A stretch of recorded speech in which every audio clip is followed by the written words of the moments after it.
24, driving business.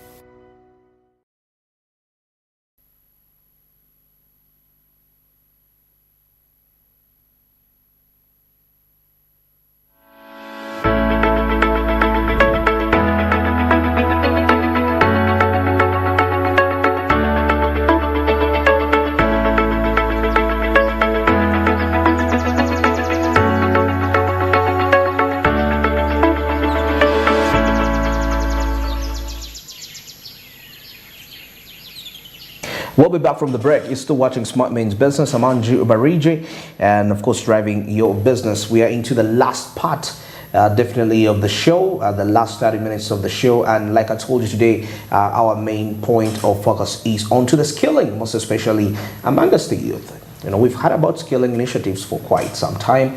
Now, majority of the people are tired of listening to that. All they are waiting for is the aspect of implementation. And now with me on set, I'm joined with John Walugembe. He's the Executive Director for the Federation of Small and Intermediary Enterprises. And we're here as we are going to be, breaking down these matters further as we see skilling in this matter. Good morning, Mr. John Walugembe. Good morning, and thank you for having me here. You're very welcome. Yes. Now, of course, getting straight to the point of to what extent is the Federation collaborating with financial institutions, educational institutions and the different local industries to ensure that the skills they provide actually align with the market demands at the time? Okay, so first of all, we must say that skilling goes beyond education institutions. You know, the challenge we've had in the past is to think of skilling as something that's done within the four walls of the classroom. Yeah. And that's part of the problem. That's why our education system is extremely theoretical. You know, people study things in class and then they find that they are not necessarily applicable in the marketplace. And then they are not adaptable enough to pick up new skills. Okay. So as a federation, we are saying that education institutions should be attuned to the needs of the market, the needs of businesses, because it's businesses that employ these young people. Exactly. It's not these universities. So don't come up with your own curriculum. Make sure that curriculum is developed jointly to address the needs so that tomorrow it's easier for me to employ the graduate that comes out of that institution. Okay. So what we see is what I would call a skills mismatch. Skills mismatch. A lot of these entities are using archaic curricula that teaching things that are completely outdated. You know, if for instance, if I would give you an illustration, if you look at the mass communications course. Mass communications, yes. Maybe they are teaching people print media, they are teaching people how do you communicate on radio. Yes, those are relevant. But now the world has completely changed. So they should be concentrating more on how to leverage TikTok, how to leverage YouTube. Oh, yes. The traditional journalists, the role of a traditional journalist, the editor and so on, those have changed completely. Okay. They've been changed. So it means the university has to really move very fast. Otherwise, their graduates will be redundant. If you look at mechanics, a lot of these vocational institutions are still teaching these young people about carburetors and stuff like that. But all these cars are computerized now. Yes, by the way, so they are computerized. Right. The vocational institution itself does not have a diagnostic tool. Now you're churning out mechanics. Where are they going to work? Okay. So this is the challenge, and some of these things are obvious. You don't need to be an educationist to see that the trends have completely changed. You see, so we must make sure. I know it's a moving target because things keep changing. You can't say I've reviewed my curriculum, therefore I'm set for the next 10 years. No, it means you have to keep changing. What do you need as industry? Then you work on it and so on. So these are the things that we are telling education institutions in general. But we're also telling the young people that go to those institutions, even if what they gave you is irrelevant, you can pick up the new skill yourself. Now yes. Actually, I've been talking with my colleague here about YouTube. Now, lately, there is what they call it the University of YouTube. Yes. People are paying chunks of tuition for skills, yet they can get them online. Exactly. You did fine art and design in Makerere, where you come, you get a paint, you do this. But in the Ugandan market, that's not what we are willing to pay for. We're willing to pay for graphic design. Graphic design. So you study graphic design. Use your artistic experience and training to become the best graphic designer. Because unlike the typical graphic designer you find on the street, you have a certain background. You know how colors match, you know. Exactly. What we are telling young people is that you also take the initiative. Shouldn't just be there blaming and pointing fingers that oh, the education institution is bad, or there are no jobs, or there are no what. These are things we need to address. Now the other issue is around attitude. Attitude cannot be taught. Attitude and character. Those things cannot be taught, but you can pick them. And here, I want to speak to the parents. Because, you know, as parents, sometimes we feel, well, the duty of, I pay them a lot of money, so these schools and universities and so on have a duty to train my child. Yes, they do to a certain extent, but the best education has to come from home. The base, the foundation has to come from home. We are talking about manners. We are talking about attitude. We are talking about being respectful to your peers. You can have all the education you want. You can have all the skills that you want. But if you're a difficult person, you're insulting people left, right, and center, you don't apologize. You come late to work, you don't apologize. You don't take the needs of your colleagues into consideration. You're selfish. You steal from people. So all these things, we must look at it holistically. You can't just pick out one thing, the curriculum, and we think that when we solve that, everything will be solved. We need to look at all these things holistically. And also try to look at the future. You see, Africa, especially in Uganda here, every year we produce about 700,000 graduates. Only about 90,000 get absorbed. And not in formal jobs, you know, different things, but only, so you have 610 who are there, you see? True. So, these young people who have not been absorbed, you see, we also need to support them to ensure that they fit somewhere. And as a federation, you know, we have implemented a number of initiatives to try to impart skills to young people so that they find dignified and meaningful they have a dignified and meaningful work, you know. So it may be through employment, it may be that they start their own business. On businesses. Yes. And then the other issue also is that a lot of young people have very high expectations. Yeah, by the way, I've seen that, yes. You leave university, you see Mr. Walugembe's car, you say, I must have that. Exactly, in the shortest time. But Mr. Walugembe has worked for 20 years. Perfect. Through all kinds of difficult conditions. He's been through 20 years of hard work. Therefore, he's earned whatever he has. He's having. For you, you want to get it immediately. You think he is your competitor. After all, we went to the same university and so on. So the expectations also that young people have should also become more moderated. Okay. Yes. To reduce the frustration. And also be teachable, because a lot of our entrepreneurs give opportunities to young people. But when they are there, they want to become the manager on day one. They want to become the one who that instruct others, do this, do the other. But you didn't study that. This man has been running his business for 30 years. 30 years. For you, just, I don't know what you've studied. You studied business administration, but business administration in school and running a business are completely different things. Yeah. So, the young people also should be humble and should try to learn. They should be teachable, so that we can be able to create these opportunities. Okay, maybe Mr. John, tell us, as of now, 2023, what do you think are the essential skills on market that the job market demands and the businesses are looking for people who can do those skills? What are those skills? I think ICT and not ICT, because when people talk about ICT, they get lost into connecting wires and networking computers here. Most business owners don't have these issues anymore, you know. True. So this issue of saying, oh, I've done CCNA1, CCNA2, that's what we need. Simple things, you know. You need simple things. You need someone who can do for you a logo, website. You need someone who can do a website, who can maintain that website, who can update it, maintain regularly and maintain it. You need graphic designers.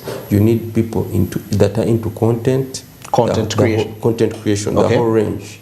Because organizations, that's the new front for marketing now. Remember, print is dead. Radio, radio is still there, but it's kind of on its way out. But it's still there. So how do we ensure that young people are able to support these businesses to create content and market their goods and services? Okay. You see, so those are all, that's those are the gaps which are in that whole skill range. We need, and then we need people who are what I would call multi-skilled. Okay. Yes, you are a lawyer, but you can also be a receptionist. So if you go in a law firm, you don't want to insist, I studied law, I can only do this. No. If there's an opportunity to be a receptionist, you do that, and then you kind of move up the ladder as time goes on. Okay. So that being agile, I think, is extremely important. Of course, sciences, and the president is laying a lot of emphasis on sciences. Yes. The sciences are good, but they cannot survive in isolation. Personally, I'm a scientist, so I cannot come here and denigrate scientists. Yes. But we must also tell people out there that scientists cannot exist in isolation.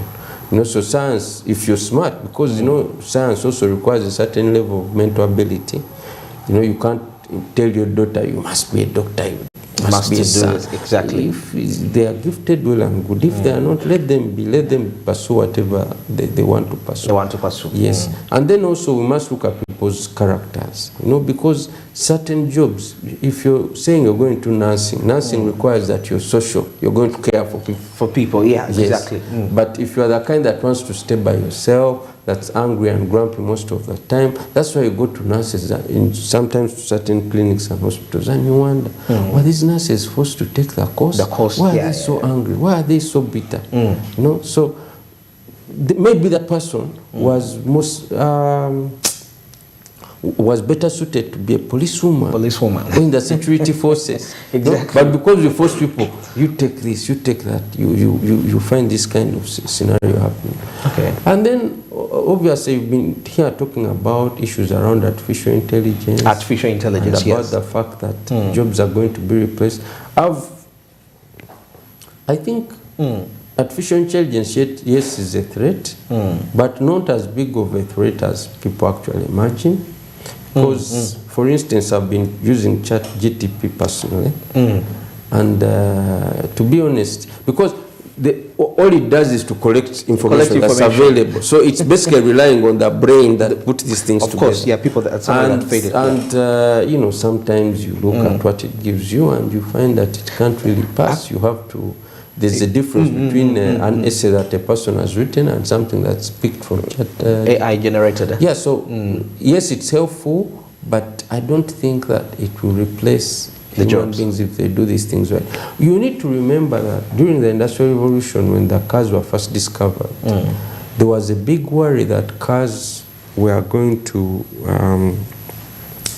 cars were basically going to replace horses and these kinds of stuff. So there was a big worry around that kind of issue. But what you see in the end of the day is that yes, cars have come, it's true, but horses have not died. Have not, exactly. It's not that horses are used as much as they were at that time. Where they're necessary. But where they're necessary, they're used. So I think people need to look at AI as a new innovation that will simply help to accelerate certain things. There are industries that will become obsolete with time, with or without AI. So, I mean, it's like now, cameramen, really, that whole job has become pretty much obsolete. Secretaries, the government used to have what they call a secretarial pool, people who type. Exactly. That job has been rendered redundant. Now, like in the judiciary now, you're having they have automated the judiciary system and stuff like that. So I suspect that at some point these court clerks who used to run around, look for files, say this file is lost, those will also lose their job. So there are people that will lose jobs naturally as the world progresses. Yes. So even those, wherever you are, you may feel secure. You need to look out and know, is my job under threat or not? It may be under threat and you don't know. If it's under threat, how can you reposition to fit within the new context? Okay, now based on what you've said, on your discussions you had with the responsible stakeholders to make sure that they actually produce skilled people to match the job demands. Has it been in effect in any way? Do you see it happening, like they taking absolute action It could be these other institutions. It may not be the mainstream institutions that we know, but at least these vocation institutes. Are they applying these concepts? No, there's the whole issue, of course, around financing. You know, someone can buy your idea, but the financing. The financing. Okay. And then if it's a government institution, government has its procedures. You don't just wake up as a principal and say, now I've eliminated the bricklaying course. Okay. Yes. Okay. If the bricklaying course is in the curriculum, you were hired, there are instructors, there are all this. So there's a whole infrastructure that supports that. You can't just wake up and say, oh, I don't need this, I don't need that. So some of these things take time, but you can see a movement. Like government now for secondary school has passed a new curriculum. Though some schools were saying they're not ready for it. They'll be ready. The issue is, without talking about readiness, is it the right thing that we need? If we agree that it's the right thing we need, then readiness can always be worked on with time. Okay. Yes. So for me, I wouldn't say any change once it comes. Who can be ready? When we start for PLE, we were all not ready. When we start for UCE, no one felt. So there is ever a time somebody actually is ready. Yes. Yeah, you're never ready for something. Yes. Now there is something happening around. We've seen the president is moving around the different countries, securing markets. He was in Serbia where he established a trade hub. Trade hub, yes. But then, I believe that those relations he's connecting with those countries, those nations might need some gaps to be filled. And they would love to give those opportunities to Ugandans. In case of a scenario, probably in the next 2 years or even this year, do you really think we are capacitated to fill those gaps in those countries? You mean in terms of human resource or in terms of goods and services? Human resource. So I think the primary, my primary sense is that we want to boost trade with these countries, primarily in terms of goods and services, not so much in terms of, well, of course, human beings. Because the skilling now comes, but for me, I think the most important thing is around how can we be able to sell our products to these markets. Serbia is a small market.